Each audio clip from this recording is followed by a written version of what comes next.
Om Gyanatimirandasya Gyananjanam Shalakaya Chukshurunmilitam Yena Tasmai Shri Gurave Namaha Gurave Gaurachandraya Radhikaya Stadalaye Krishnaya Krishna Bhaktaya Tadbhaktaya Namo Namaha Narayanam Gurum Vande Sharanyam Bhaktavandavam Gauramanu Purnam Radhadasyam Pradayakam Rupanugacharya Varyam Rupamanjari Preshtakam Patita Pavana Bandhavam Yugacharya Narayanam Vancha Kalpatarubhyascha Kripa Sindhu Vyaevacha Patitanam Pavanebhyo Vaishnavebhyo Namo Namaha Namo Mahavadanyaya Krishna Prema Pradayate Krishnaya Krishna Chaitanya Namne Gaura Tuise Namaha Shama Sundara Shikanda Shekara Ismerahasar Murali Manohara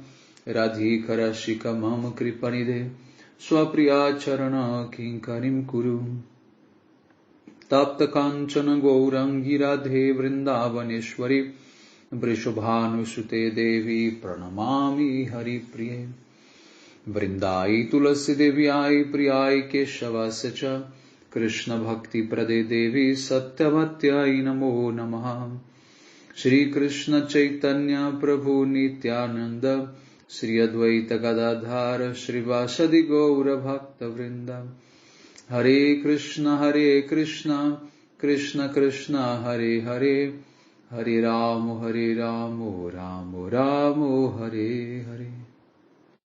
Primeiramente, eu gostaria de dar início oferecendo as minhas mais humildes e respeitosas reverências à poeira dos pés de lótus de Paramaradattama Shri Guru Pada Padma, Nitya Lila Pravishta Om Vishnu Pada Paramahamsa Parivrajacharya Ashtottara Sata Srimad Srila Bhaktivedanta Narayana Goswami Maharaj Srila Gurudeva, e também a todo o Shri Upanu Gauriya Guru Varga, a todos os Tridandis, Sannyasis, Brahmacharis, Vaishnavas, Vaishnavis, e a todos aqui hoje reunidos as minhas mais respeitosas reverências. Então, pela misericórdia sem causa de Srila Gurudeva e de todos os nossos mestres do passado, presente e do futuro, nós podemos nos reunir mais uma vez para dar sequência à leitura do Uddhava Gita, capítulo 17, versos 18 e 19. 15 indesejáveis qualidades surgem por causa da riqueza. São elas: o roubo, a violência, a falsidade, a duplicidade, luxúria, ira, discussões, loucura, competição, inimizade, falta de fé, arrogância e o perigo que surge pelo apego a mulheres ou homens, a intoxicação, a jogatina e etc. Portanto, aqueles que desejam para o seu próprio benefício devem abandonar, aqueles que desejam, o seu próprio benefício devem abandonar o apego excessivo à riqueza, a qual é a mãe de todos os anartas. Então nós devemos não desejar fazer grandes fortunas. Por trás dessa energia, por trás desse dinheiro, dessa fama, dessa riqueza, existe um grande veneno. E esse veneno, ele é indigerível. Só realmente os grandes mestres, as almas liberadas, são capazes de administrar grandes fortunas sem se afetar por elas. Do contrário, qualquer alma condicionada, qualquer ser preso aos condicionamentos da vida material, se tornará refém desses 15 inimigos aqui listados por Krishna. Então, muito cuidado com o desejo por riqueza, riqueza que seria o exagero do dinheiro, tá? O exagero, não qualquer riqueza, qualquer montante, de maneira nenhuma. Até porque é necessário ter devotos, de certa forma, prósperos na missão, para que as coisas também sejam, vamos dizer assim, para que a missão de Mahaprabhu possa ser desenvolvida, possa ser, enfim, está me faltando a palavra, mas para que ela se desenvolva, para que ela prospere da maneira esperada. Ok? Então, estamos aqui falando de uma riqueza exagerada, tá? Dos metacapitalistas. Não precisa nem ir tão longe, mas basta você ser um milionário, por exemplo, já começa a te trazer todos esses problemas. Tá? Mas o principal aqui, que Krishna quer colocar, é também o quê? O desejo por buscar indiscriminadamente a riqueza. Vai fazer com que você manifeste todos esses alguns ou todos dessas qualidades aqui indesejáveis, que seriam a necessidade de mentir, de roubar, de cometer falsidade ideológica, de, enfim, competir deslealmente para poder ganhar dinheiro a qualquer custo. Isso é o capitalismo selvagem, como a gente diz. Então, os devotos não são adeptos do capitalismo selvagem, nem mesmo adeptos do comunismo. Os devotos são adeptos de uma economia justa, de um mercado livre, onde cada um possa receber por aquilo que produz, de maneira justa, e que tenhamos governantes justos, na medida do possível que não atrapalhem a sociedade, que simplesmente cumpram ali com o seu papel de cuidar da sociedade, como era antigamente com os reis védicos, e simplesmente ter o suficiente para que a missão do seu mestre, a missão de Mahaprabhu, possa se manter, se desenvolver da melhor maneira possível. Certo? Então aqui no comentário o Srila Prabhupada diz: custa um esforço hercúleo para se acumular riqueza.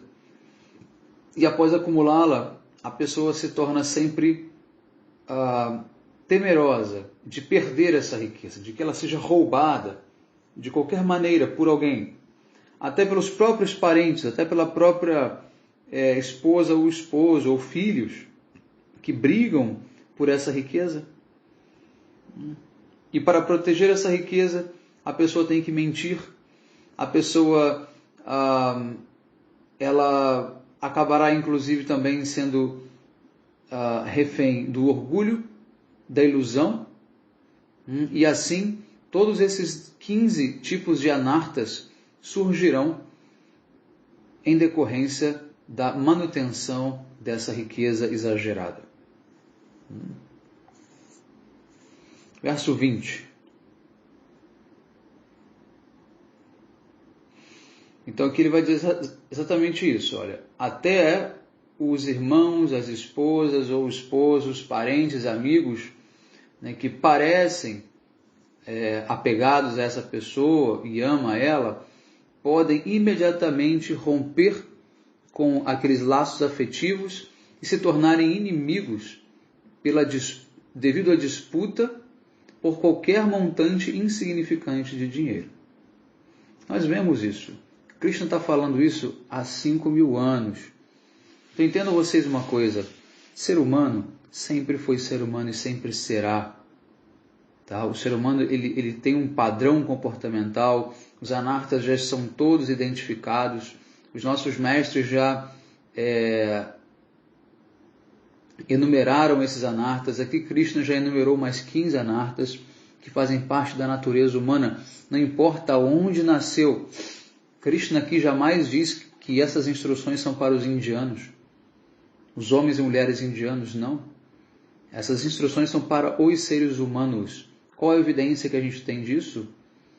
Um dos primeiros versos do Srimad Bhagavatam apresenta qual é o Dharma para a humanidade. Ele jamais diz que esse Dharma é para os indianos ou para os hindus ou para aqueles que vivem na Índia. Ele diz Savai Pumsam Paro Dharmo Yato Bhakti Radoksaje Ahaitu Kiya Pratihata Yayatama Suprasidati. Savai Pumsam, para todos os seres humanos. Você pode, inclusive, estender para todas as espécies. Então, é preciso muita cautela na hora de você lidar com a riqueza nesse mundo, porque ela vai, com certeza, estimular aquilo que há de pior no ser humano. Então, contente-se com aquilo que você tem, se for o suficiente para você viver. Não se incomode, não perca suas noites de sono querendo mais, querendo aumentar o seu padrão de vida. Procure aumentar, sim, a sua prática espiritual. Procure ver o quão feliz você é, mas não sabe. Aquele velho chavão. Eu era feliz e não sabia. E as pessoas ficam buscando, passa a vida inteira buscando por essa tal felicidade que não vem. E elas não entendem que a felicidade é, na verdade, a prática espiritual, a relação com Krishna. Isso é felicidade nesse mundo material. Do contrário, nada pode nos dar felicidade. Nada que é material vai nos fazer feliz. Nem o dinheiro, nem facilidades, nem nada. Você pode diminuir a sua dor, com certeza, vivendo uma vida mais próspera, fato. Pessoas que estão na miséria sentem muita dor. Agora, não garante a felicidade, isso já é uma outra coisa. Não garante a realização, nem espiritual, nem emocional, nada. Nós temos o exemplo do Steve Jobs, né, um dos donos da Microsoft, da Apple, que morreu com câncer no pâncreas aos 56 anos. Um homem bilionário, morreu jovem, e uma das frases que ele disse ao final da vida, antes de morrer, foi: a riqueza foi apenas um detalhe da minha vida, com o qual eu passei a me acostumar, e já não fazia mais diferença o quanto eu tinha de riqueza, mas sim fazia diferença o quão feliz eu estava sendo nessa minha vida, as pessoas que me cercavam, as minhas atividades, como eu passava o meu tempo livre. Isso era o que fazia diferença. Então veja, um dos homens mais ricos do mundo, da história, fez uma fortuna muito rápida e muito jovem, morre doente, de câncer, que é uma doença que não é assim tão incurável assim. É uma doença que para muitos casos tem cura, mas ainda assim com todo o seu dinheiro, com todo o seu status social, ele não conseguiu fazer uma prevenção adequada, muito menos um tratamento adequado para um câncer no pâncreas. E não havia nada que aquele dinheiro dele pudesse comprar. É claro que nós vamos morrer um dia, mas veja, nós queremos morrer com dignidade. Nós queremos morrer com um sentido e com uma vida que faça, que contribua para a nossa vida espiritual e que contribua para a vida espiritual do planeta, da raça humana, da história humana. Nós queremos deixar um legado que seja positivo e que impacte de maneira positiva as pessoas. Mas qual foi o legado do Steve Jobs? Deixou um MacBook, deixou o iPhone. Isso não é um bom legado para a humanidade? Isso é uma coisa extremamente, vamos dizer, supérflua, tá? É uma dependência criada pelo ser humano. Tá? Quando ninguém tinha iPhone, quando ninguém tinha nada disso, a vida acontecia. E as pessoas viviam da mesma maneira, tá? Com os recursos que tinham. Então não adianta você dizer, mas é uma grande tecnologia, ajudou muito. Não ajudou muito. Criou falsas necessidades, criou uma ligação entre as pessoas de codependência baseado naquilo. Se você tira aquilo, pronto, você vai ter que desenvolver um outro estilo de vida baseado naquela sua conjuntura. E a vida humana continuará sendo a mesma, com as mesmas expectativas, com os mesmos problemas, com as mesmas virtudes e com a mesma meta. E essa meta é realização espiritual, devoção, serviço a Krishna. Tá? Então, não é que a vida ficou mais fácil com a tecnologia, é que a tecnologia nos fez dependente dela, e ela, ao gerar um problema, oferece também a solução para aquele problema. É uma bola de neve. Mas se não tivesse absolutamente nenhuma tecnologia moderna, tivéssemos apenas tecnologias, vamos dizer assim, tradicionais, né? A vida seria talvez mais fácil do que é hoje. Muito mais fácil do que é hoje. Então, a tecnologia não vem para facilitar a vida. Aparentemente, ela vende essa ilusão de que está facilitando. Você nunca foi tão ocupado quanto antes. Porque você criou falsas necessidades que ocupam o seu tempo com coisas tão pequenas. E você vai criando uma atrás da outra necessidades. E a tecnologia vem para te fazer ficar livre para criar mais necessidades. Ou cumprir com outras necessidades já geradas por aquela tecnologia. É uma bola de neve. Então, é muito importante nós repensarmos esses valores, não nos deixarmos levar por essa propaganda demoníaca do sistema de que nós temos que viver dessa maneira, de que isso é importante, isso não é importante. Isso são falsas necessidades criadas a partir de um problema artificial criado, né? E gerado. Mas essa bola já está tão grande, essa bola de neve já está tão grande, que ela agora engole a tudo e todos e não deixa opção para mais ninguém. Se você hoje quiser ficar livre de tudo que o mundo moderno criou, você vai ter que se isolar e ainda assim, com muita dificuldade, sobreviver. E você não vai conseguir interagir com quase ninguém, porque está praticamente todo mundo dentro desse mundo. Inclusive aqueles que estão tentando lutar contra este mundo têm que estar dentro dele. É como o anticorpos, que tem que estar próximo do vírus, tem que estar dentro do vírus para poder desativar o gene, né? O DNA do vírus. Então, nós também temos que estar dentro desse sistema de uma forma ou de outra, né? Porque ele já se agigantou de tal maneira que não tem como escapar. Até para nós transmitirmos essa mensagem que eu estou agora transmitindo para o mundo, que fale contra esse sistema, eu preciso usar esse sistema. Do contrário, ninguém irá me ouvir, na medida em que todo mundo hoje depende ou vive exclusivamente dentro desses canais de comunicação. Tá? Então, mas Srila Prabhupada sempre deixou bem claro. Inclusive ele tem um livro muito bonito chamado Vida Simples, Pensamento Elevado. Ele dizia, a nossa meta é criar comunidades autossustentáveis para que possamos viver da maneira ao estilo védico, né? Integrado com a natureza, servindo as vacas, vivendo do leite, dos produtos lácteos e cultivando a terra. Basta, somente isso. Né? E adorando as deidades e fazendo a sua prática espiritual. Essa é a maneira como se vivia antigamente.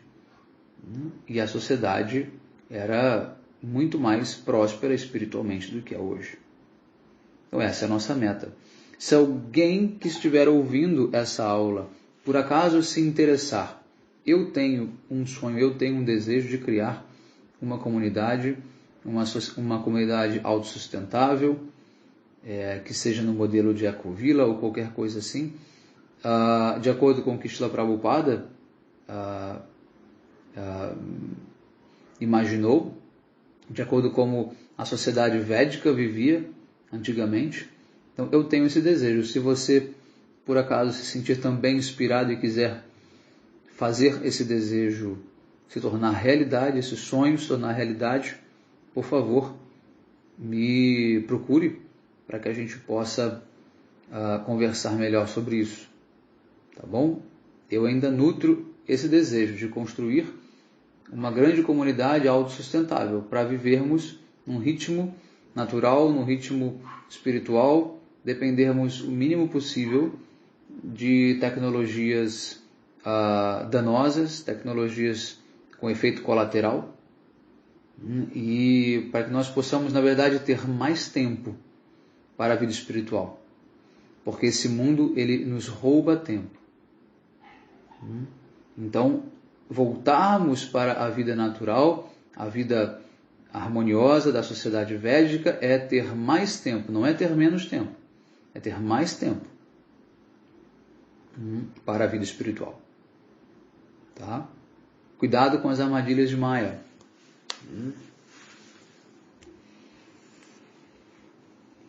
Então, próximo verso, 21.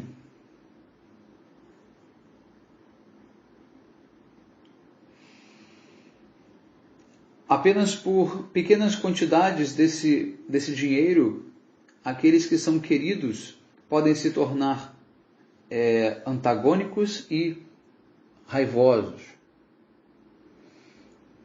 Em apenas um momento, eles podem deixar de lado aquele afeto e podem cortar todos os laços familiares, ao ponto de cometerem, muitas vezes, o quê?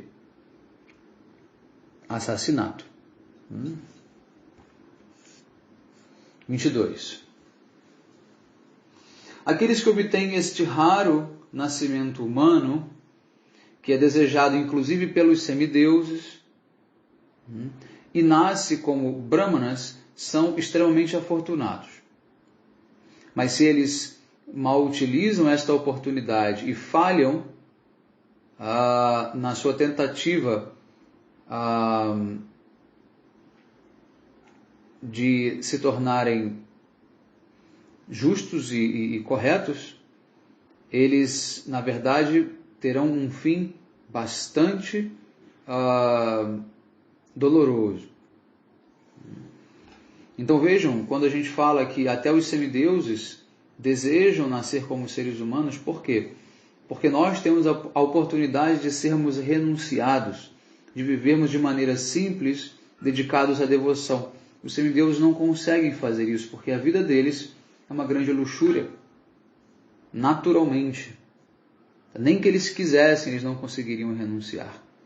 Você não tem na história, contado na literatura, semideuses renunciados. Semideuses que viraram sannyasis, santos, de maneira nenhuma. Você não tem. Você tem aqueles que desejam nascer como seres humanos para obter esse fim.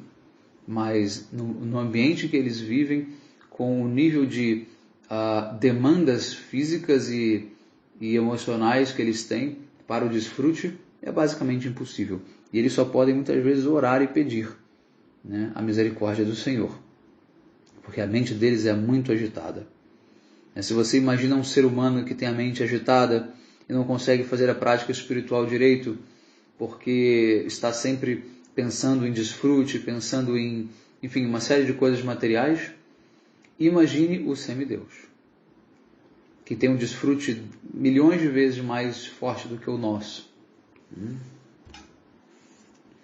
Então, ter um nascimento humano, especialmente de um brahmana, né, aqui Krishna diz, é o top do top, é o mais elevado de todos.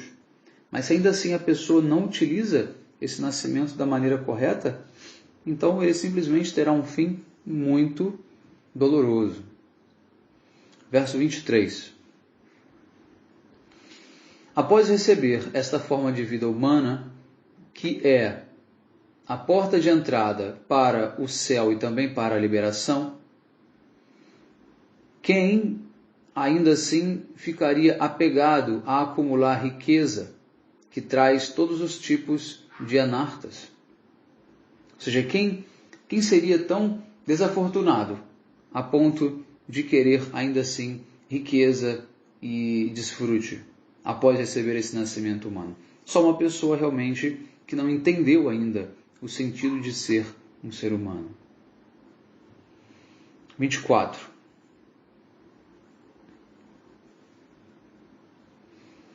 Aquele que não divide o seu lucro, né, a sua riqueza com aqueles pelos quais ele é responsável, né, ou está endividado, como por exemplo, semideuses, antepassados, os grandes sábios, os parentes, né, entidades vivas de modo geral que também nos ajudam, né, a receber essa riqueza, né, essa pessoa não é melhor do que um yaksha.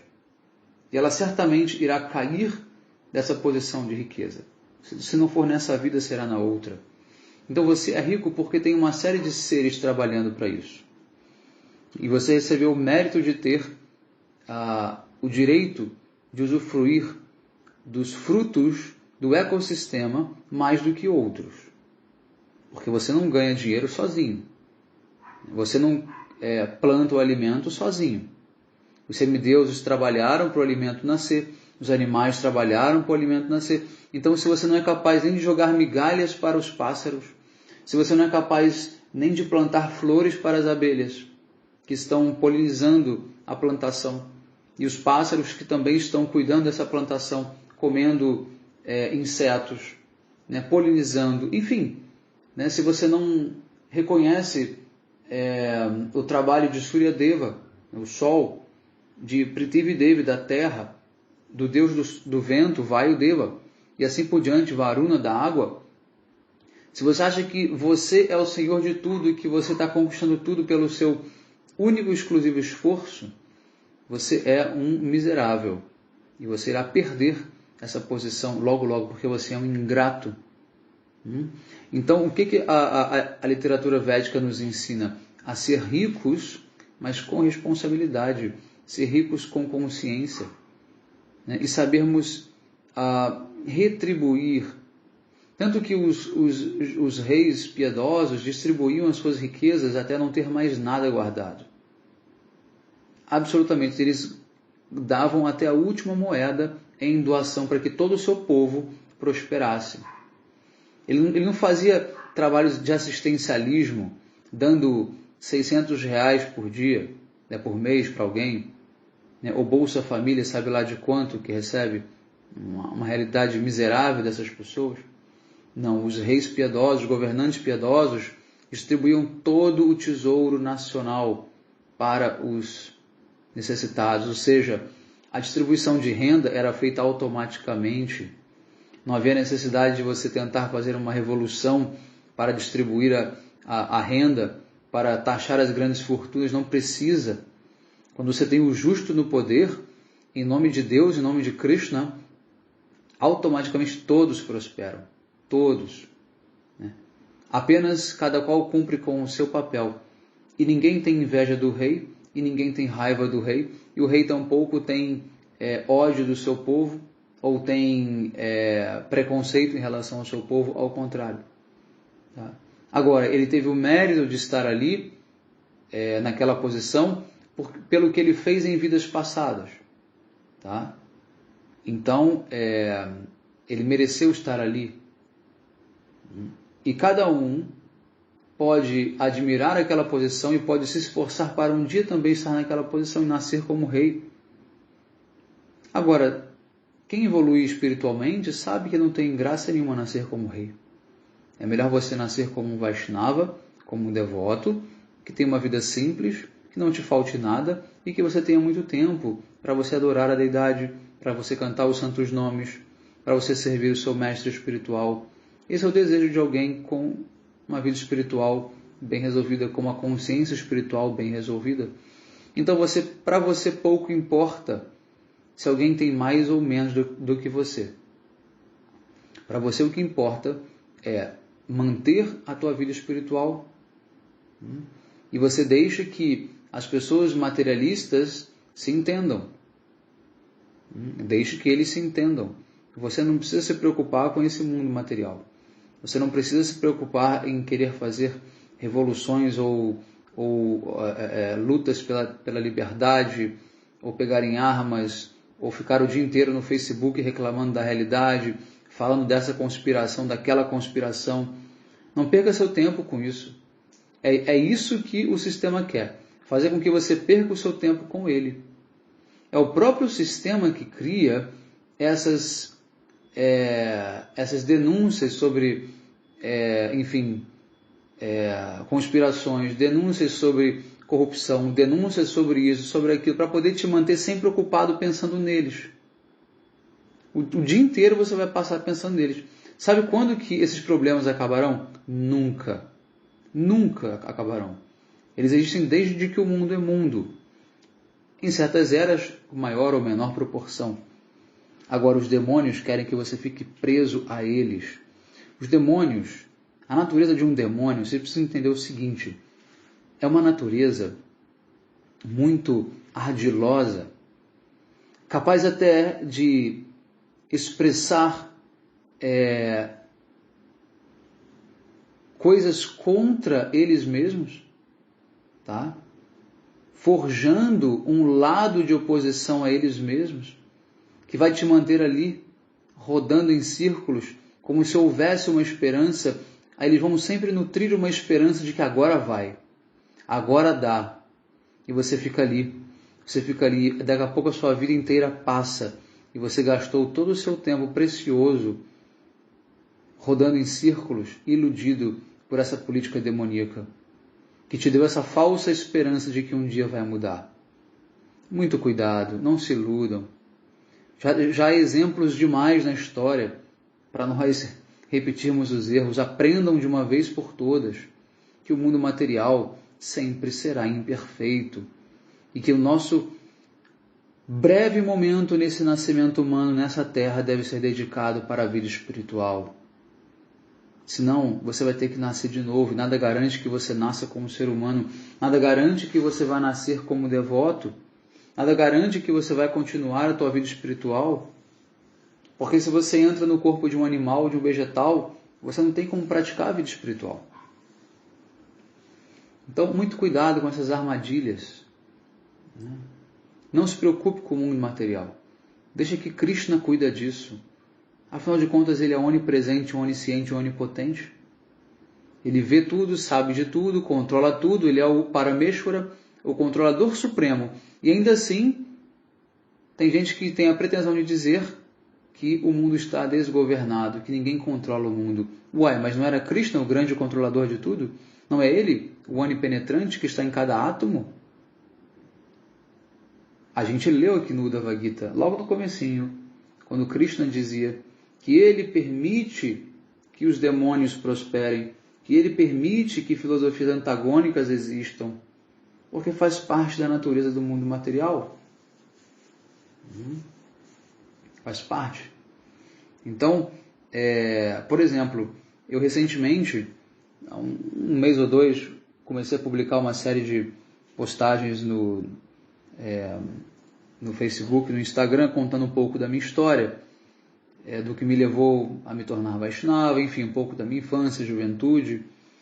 E contei como eu era comunista, por exemplo, durante a minha juventude. Boa parte da minha adolescência eu fui comunista. Comunista mesmo, filiado ao PCB, enfim, militante. Não é comunista de iPhone, não. Tá? É comunista mesmo. Renunciei à minha família, enfim, fui morar na favela, né? Então eu tenho autoridade para falar. Eu conheci os bastidores, eu vivi aquilo tudo com muita verdade, com muita entrega. E eu comentei que eu hoje já não penso mais como eu pensava antes e que eu tenho sérias críticas ao comunismo, às ditaduras, etc, etc. Daí veio um devoto, nem sei de onde que é, fazer um comentário me criticando. Ele disse o seguinte: você escreve como se o comunismo fosse algo nascido do inferno, né? Quando na verdade é o capitalismo que é a opressão do homem pelo aquele grande chavão, né? Opressão do homem pelo homem, que não sei o quê, e papapá. Aí eu falei: meu querido, você está perdendo o seu tempo com esse discursinho de colégio, sabe? Discursinho de gente matura, né? Que o capitalismo é a exploração do homem pelo homem, como se o comunismo não fosse. E como se um fosse diferente do outro, na verdade. Né? Na verdade, são duas faces da mesma moeda, é tudo maia, é tudo demoníaco. né? Só que eu respondi o seguinte para ele, eu falei, olha, eu nunca fui capitalista, então não tem como eu relatar na minha história, né, aquilo que eu não vivi. Mas tanto o comunismo quanto o capitalismo vieram do inferno. Se a gente pode usar essa metáfora, né, são filhos do demônio, né, ambos são. Ambos são. Só que eu era comunista, então a minha crítica vai em cima do comunismo. Mas eu não deixo também de criticar o capitalismo, é óbvio. Faço também várias críticas, porque tem que fazer. Tá? Mas não se percam com isso, não percam o seu tempo com isso, com política. Falando desse, daquele, disso, daquilo outro. Foquem na vida espiritual. Leiam um livro. Em vez de ficar no Facebook, no Instagram, vendo notícias do mundo material, lê um livro, canta os santos nomes. Cuida da sua vida espiritual, cuide do seu futuro, do seu presente. Porque amanhã ou depois você parte desse mundo e foi mais uma vida perdida. Bom, então vamos voltar aqui, verso 24. Não, perdão, verso 25.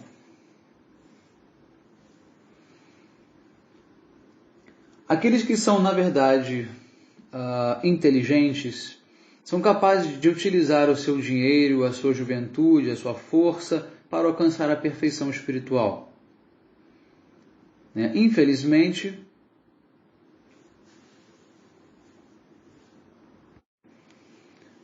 eu fervorosamente empreguei toda a minha riqueza em esforços inúteis para acumular mais riqueza. E agora que eu me tornei um velho, é tarde demais para conquistar algo auspicioso. Então o Brahmana está pensando isso, né? Verso 26.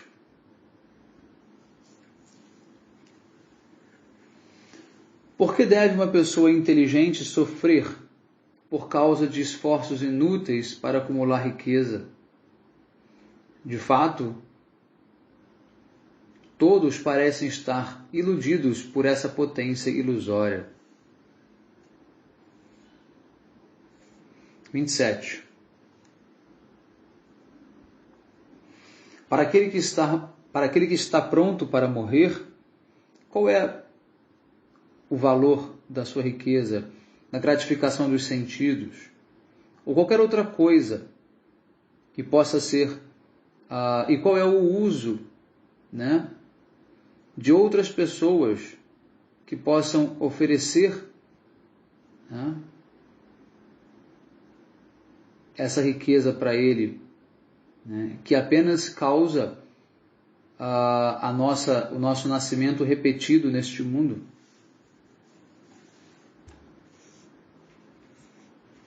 28. Sri Hari, que é o Senhor dos semideuses,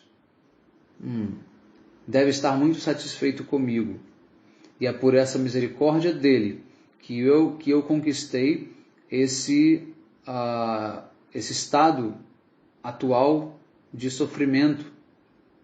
Então eu acabei desenvolvendo um sentido de desapego, um sentimento de desapego, que é o barco que irá me carregar através desse grande oceano da existência material.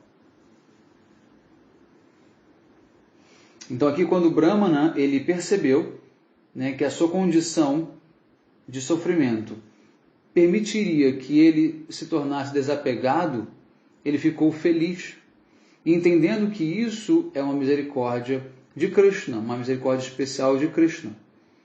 Todo esse apego pela vida material simplesmente foi, vamos dizer assim, desapareceu. Tá? E ele abraçou esse sofrimento como sendo a causa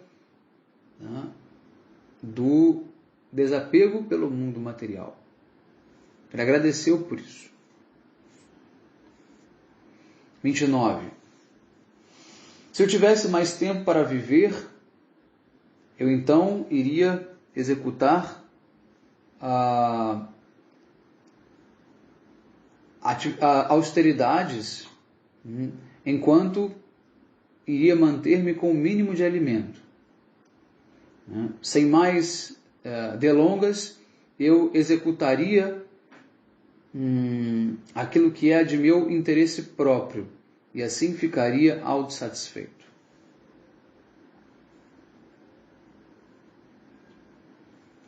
Então Brahmana estava decidido a cortar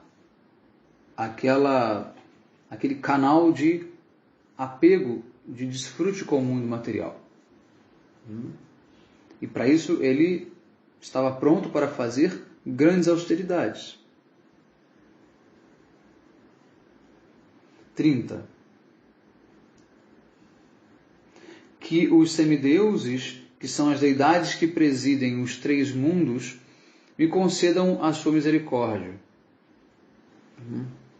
Afinal, Maharaj Katwanga foi capaz de alcançar Vaikunta em apenas um momento.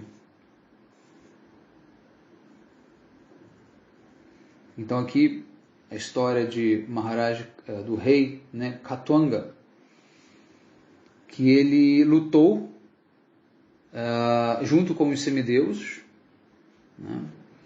e numa batalha que os semideuses pediram ajuda para ele, para lutar contra os demônios. Ele alcançou a meta última da vida em apenas um momento, ao renunciar todos os seus desejos por religiosidade mundana, desenvolvimento econômico, gratificação dos sentidos e liberação, que é o famoso Dharma, Artha, Kama e Moksha. E o mendicante Brahmana de Avanti orou para os semideuses que organizam os movimentos do universo, para receber uma bênção de ocupar-se sempre no serviço devocional do Senhor Krishna. 31.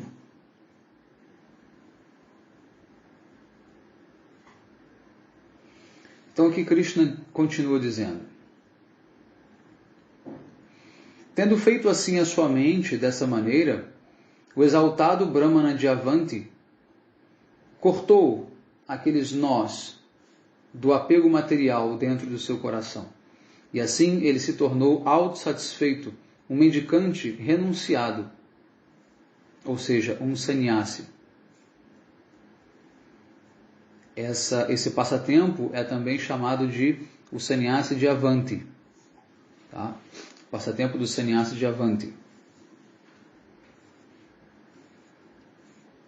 32.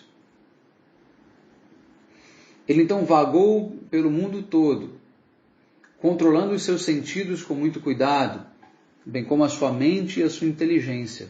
Ele mendigou, ele viajou sozinho através de várias cidades e vilas, ocultando a sua verdadeira posição espiritual, para que não fosse reconhecido por ninguém. Então aqui nós temos um sintoma muito importante de alguém que de fato tem a realização espiritual, que é não querer revelar para os outros as suas realizações espirituais. Ele guarda para si, porque aquilo é um grande tesouro, aquilo tem a ver com a relação íntima dele com Deus. Ele não fica contando para as pessoas os tipos de realizações espirituais que ele tem. Ele não fica querendo compartilhar com o mundo. Eu tenho um exemplo para dar sobre isso, bem interessante.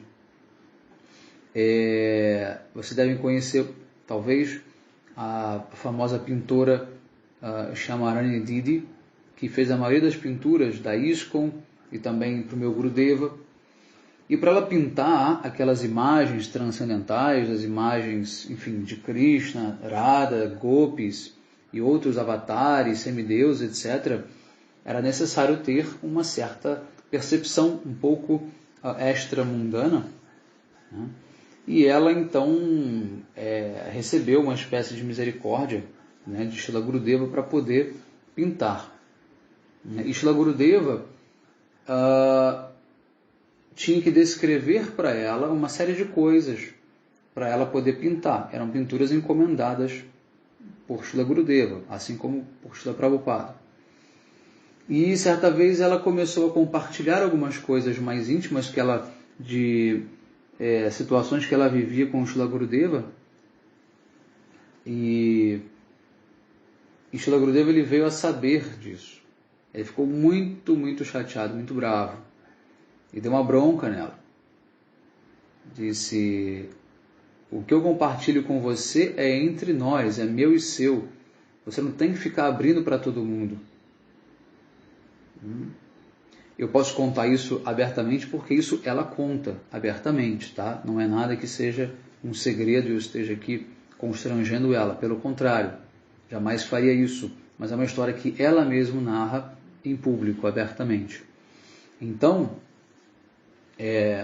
nós somos ensinados desde o começo a não revelar as nossas realizações espirituais. Claro, aquilo que é mais específico, mais íntimo, né? Certas coisas fazem parte do conhecimento geral das pessoas. Não tem como você ser um sannyasi, por exemplo, e andar de terno e gravata porque você não quer mostrar que você é um sannyasi. Não é isso, tá? Não é nesse nível vamos dizer, de camuflagem, tá? Mas os devotos, quando começam a avançar, não é o meu caso, claro, eles começam a ter experiências um pouco mais místicas, experiências mais íntimas com Krishna, com Gurudeva, com os mestres.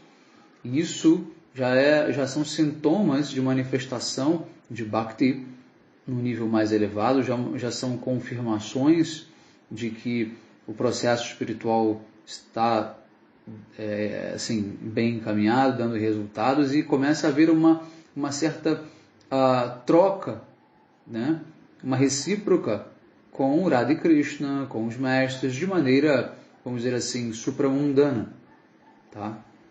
Então, nesse momento, você não deve abrir e compartilhar isso com pessoas, de modo geral, com o público, com aqueles que são desqualificados. Você vai abrir a sua mente para aqueles que têm, primeiro, a capacidade de compreender isso, né? E pessoas íntimas, pessoas que não sejam invejosas a você, pessoas que também possam ter algo para te acrescentar, porque você também não vai falar isso por desejo de fama, né? Ou querer, né, se mostrar mais avançado, porque se você fizer isso, você vai perder automaticamente essa qualidade. É uma condição que Krishna coloca, né? Quando você fala demais dos seus feitos espirituais, você acaba perdendo também. Então você já força o devoto a ter que ficar com a boca fechada, né? E o força a ser humilde. Então vocês percebam que os nossos mestres, eles muitas vezes, até por conta da humildade excessiva deles, eles aparentam ser pessoas normais. E quem não tiver a percepção e a orientação adequada vai achar que um Vaishnava é uma pessoa comum e não tem nada demais nele. Mas muito cuidado. É necessário que você tenha, primeiro, o olhar das Escrituras, depois o olhar de algum devoto sênior que possa te orientar quanto aos sintomas de um Vaishnava elevado, que são muito sutis, são indicações muito sutis, né? Um outro exemplo muito interessante que é de Shripad Madhava Maharaj, que foi o servo do meu Gurudeva por mais de 30 anos. Meu Gurudeva praticamente nunca falou da posição espiritual dele como Manjari, como Gopi, o nome dele, o que ele faz, o seva dele. Ele nunca abriu isso em público, tá? De maneira, assim, vamos dizer, notória. Tá? Isso foi falado em talvez uma ou duas ocasiões. Tá? Só que Shripad Madhava Maharaj, por servir Gurudeva e por ter muita capacidade de compreensão das escrituras, e a associação com outros Vaishnavas muito elevados que compartilhavam coisas, porque um Vaishnava elevado vai falar, das qualidades do outro, e é ele que vai revelar se o outro é ou não elevado. Se ele é ou não um devoto puro, quem vai revelar é outro devoto puro. Tá?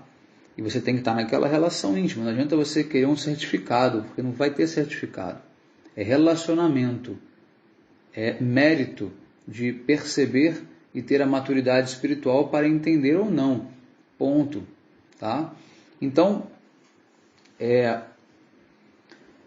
Shripad Madhava Maharaj um dia apresenta uma canção em sânscrito, né, um Ashtakam com 8 versos em sânscrito, descrevendo como é essa forma espiritual de Srila Gurudeva, o serviço que ele faz para Radharani, a cor da roupa que ele veste, o nome dele, enfim, vários detalhes que Srila Gurudeva nunca tinha mencionado nem para Madhava Maharaj. E Gurudeva simplesmente virou para Madhava Maharaj e perguntou, mas como você conseguiu escrever tudo isso? E Madhava Maharaj ele falou, eu fui coletando ao longo desses anos vários sintomas, várias indicações, várias coisas sutis que você manifestava. E eu fui montando esse quebra-cabeças. Se tiver algum erro, por favor, me corrija e me diga, né? Se está certo ou se não está certo. Aquilo que eu escrevi, eu estou colocando aqui para você checar.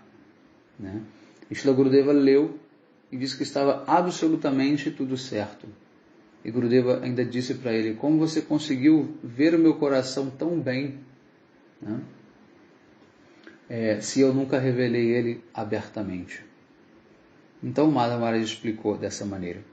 E depois Gurudeva disse para ele o seguinte, olha, você pode até mostrar isso, tornar público isso, mas só quando eu já tiver partido deste mundo material.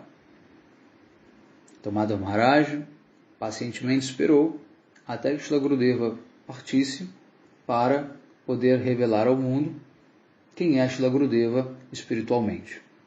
Vocês podem ter acesso a esse Ashtakam, chama-se Ramana Manjari Ashtakam. Tá? E lá você tem a descrição da forma espiritual de Gurudeva, os serviços que ele faz, enfim, uma série de informações muito bonitas e preciosas. Então é assim que funciona o Vaishnavismo. É assim que funciona o Vaishnavismo. Tá? Você vai ter que perceber, até pela tua própria maturidade espiritual, porque você precisa também ter essa maturidade espiritual para poder ver no outro. Né? Se você não tem, você não enxerga no outro, você enxerga o outro a partir de quem você é. Então, se você não tem nenhuma qualidade Vaishnava, você vai achar que o outro também não tem nenhuma qualidade Vaishnava. Só que aí vem um grande mestre e aponta tal devoto para ser, por exemplo, o sucessor dele, ou para ser um pregador representante da missão dele. Então, o mestre espiritual, ele vê as qualidades porque ele tem as qualidades. Então, ele identifica Bhakti nos outros. Mas quem não tem diz, essa pessoa não é qualificada. Mas o mestre foi quem indicou ele, foi quem disse que ele era qualificado. Então, você tem que ver o mundo pelo olhar do mestre, não pelo seu olhar. E tem que respeitar as decisões do mestre. E você tem que tentar ver, né, que na verdade é você que não desenvolveu as qualidades Vaishnavas ainda para identificá-las no outro. Né? Então é assim que a gente entende esse processo. Tá bom? A gente vai encerrar por aqui, o tempo já se esgotou. A gente continua então na próxima aula. Ok? Hare Krishna vanchakalpatarvyasya kripa sindhubheva cha patitanam pavanebhyo vaishnavebhyo namo namaha.